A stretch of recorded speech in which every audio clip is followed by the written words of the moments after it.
There's no denying that the first Last of Us is nothing more than a masterpiece, but the second one has had the fanbase very divided. Welcome to the channel, it's your boy Skater V. Hope you're having a great day. On today's video, we're doing a review on The Last of Us Part 2. The sequel to Naughty Dog's 2013 action-adventure horror game exclusive to the PlayStation continues the story of Joel and Ellie as they live their lives in this zombie-like world. After a very shocking opening, Ellie has decided to take vengeance on those who have done her wrong as she travels to Seattle, Washington.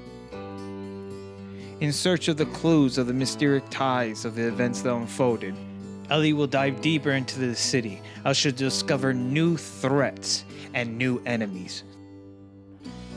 As her reign of chaos is unleashed upon the city, the locals will react, putting Ellie in the worst of positions. But how far is her end goal, and what is she willing to do to reach it?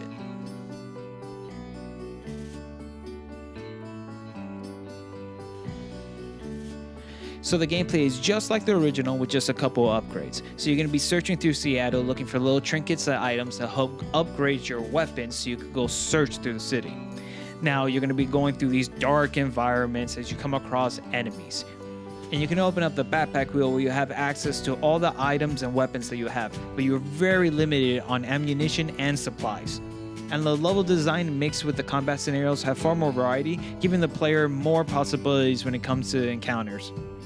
And the enemy AI has evolved as well, as they respond to your approach far more aggressive and also move accordingly. And the level design is also a big improvement, with different platforms from going up and on top of buildings and your enemies being either at the very bottom of a story and you being on top, or you jumping from different areas and ledges to get away from a situation. And like Joel, Ellie also has those little sonar powers so she could detect where the enemies are at, which you can use that for stealth. And you can take down enemies that way, but I'm just bad at it. And there's plenty of action set pieces throughout the gameplay and story, along with intimate and quiet moments as well. As you're constantly in scenarios where you have to juggle a relationship with the ones you love and the new enemies that you have to face.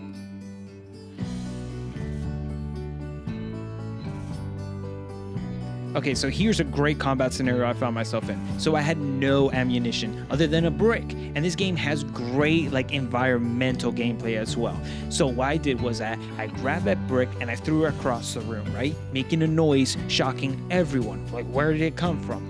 And the second surprise that the enemy variant of these zombie-like creatures were hiding in the background, and now both enemies were colliding with each other.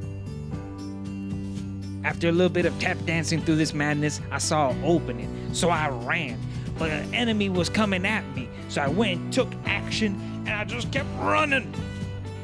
Hearing the madness behind me, I just kept going. There was this quick little button sequence where I had to smash the triangle like 80 times, but luckily I was able to open the door, and I just went inside, completely avoiding the situation.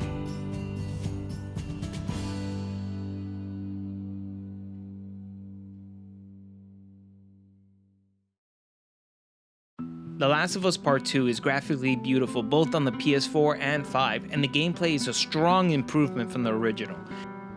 And the one thing I've been holding back is that the core story is not just about Ellie. It's actually divided into two. What I will say is that there are large portions of the game where we'll shift our focus and gameplay to a different point of view. And whether this is your first time or you're a fan of the series, this does come as a complete shock.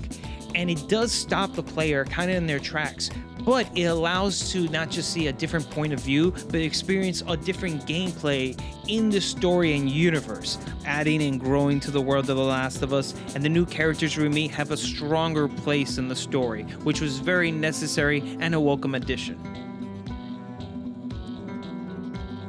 And now to answer the question, should you play? And I say yes. This game has the same core mechanics and gameplay as the original while evolving the system while sticking true to its themes and horror elements. And while the opening will shock you, I think it was a bold choice by the developer. And if you play through, you'll see that the story is as true as the original, while still evolving the series as it continues.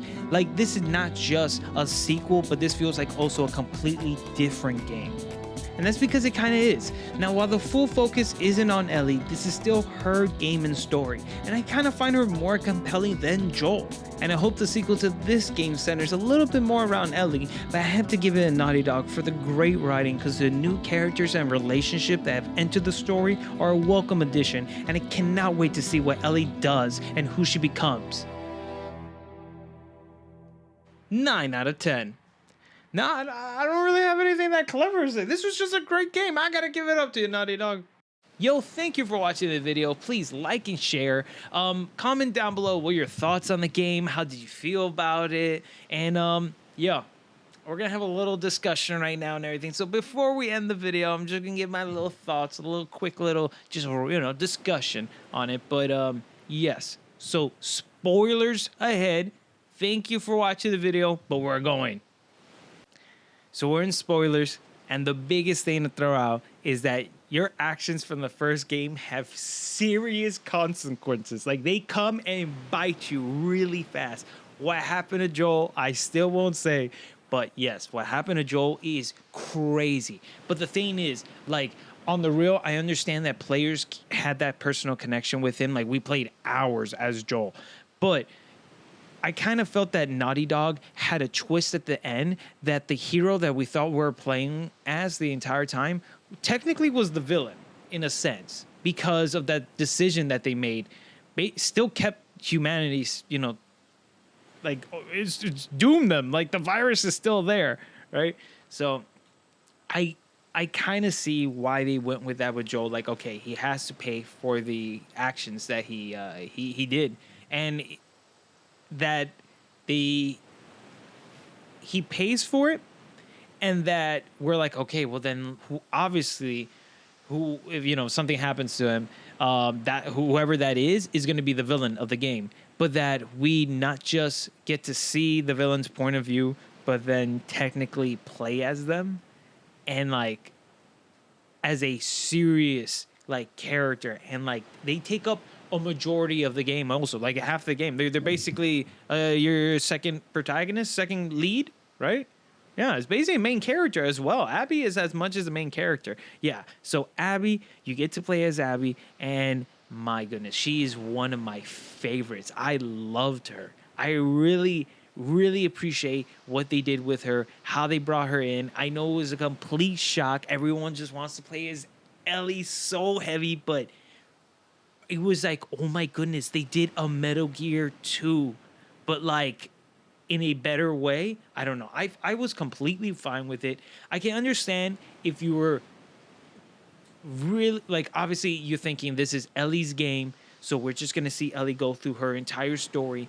But I don't know if just the core story would have been enough. I think they needed to add this other story to not just add a little bit more humanity, right? Does that make sense? To Ellie's story, but just to add to the overall like universe and everything, because all the enemies and people that Ellie comes in encounters throughout Seattle, we get to see through Abby's point of view, which I don't think would have been possible if we were just only in Ellie's POV, right? Like, we got to see both sides and the entire scope of a city, of factions, of both sides of it, and more. I think it allowed them to feed more into the overall universe, because it kind of The Last of Us, because it kind of felt like, Ellie and Joel's story was just like similar. Like, basically anything that happened to them was happening to them because they were going forward, right? But now it seems that like, oh no, there's a world that is still happening because you left it to still be that way. Like, the world is just evolving, it's still continuing, right? And yeah, Ellie's in the middle of it. No, this is such a great game. I love the ending, how they still had a good resolve to it, that it wasn't just pure anger and rage throughout the whole thing. Both characters learned a lesson. No, I loved it. I know it probably is pretty controversial, because honestly what they did was very shocking. I don't think they did it just for the funs of it. I think they did it on purpose, but I'm very fine with it. I love what they did. And yeah, that's my little rant spiel there. Hopefully it made some sense. Please Let me know. Let me know. Yo, thank you for watching. Like I said, this was one of my favorite like games in a while. I know the gameplay was so much better. There were so much things that are so good about this game. I know the story is like the big focal point and was like the shock to a lot of people, but this one was good. This one was good. Well, like I said, this has been your boy Skater V. I'm signing off. Peace.